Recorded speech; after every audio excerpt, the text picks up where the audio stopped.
பெரியவர்களே, ஜகாத்ல பொருளுக்கு பாதுகாப்பு, குர்பானில உயிருக்கு பாதுகாப்பு.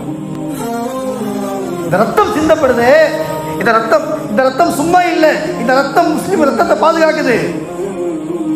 அகீகா கொடுக்குறோமே, அகீகா ஹதீஸ்ல வருது. யா அல்லாஹ், நான் அகீகாவை கொடுக்குறேன் இந்த குழந்தைக்கு பகரமா. இந்த அகீகா எதுக்கு தெரியுமா?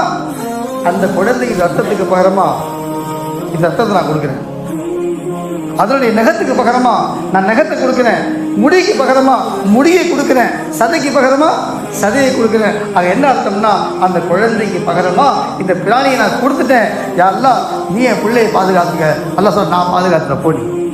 அல்லாஹ் இந்த சுன்னத்தை உம்மத்துக்கு விளங்க தௌஃபீக் செய்வானாக.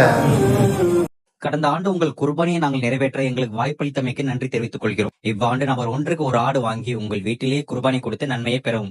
இதற்கும் வாய்ப்பில்லாவிட்டால் உள்ளூர் கூட்டு குர்பானியில் சேர்ந்து அதன் மாமிசத்தை தானும் உண்டு பிறருக்கும் கொடுத்து மகிழும். இதற்கும் வாய்ப்பில்லாவிட்டால் சென்ற வருடம் யார் மூலம் தாங்கள் எங்களிடம் குர்பானி கொடுத்தீர்களோ அவர்களை தொடர்பு கொண்டு விரைவில் தங்கள் பங்குகளை பதிவு செய்து கொள்ளவும். இவ்வருடத்தின் குர்பானிக்காக ஒரு பங்கு ரூபாய் 1600 என்று முடிவாகி உள்ளது. இந்த குர்பானி வெளிமாநிலத்தில் தரப்படுவதால் அதன் மாமிசத்தை அங்குள்ள ஏழைகளுக்கு பங்கிடப்படுகிறது.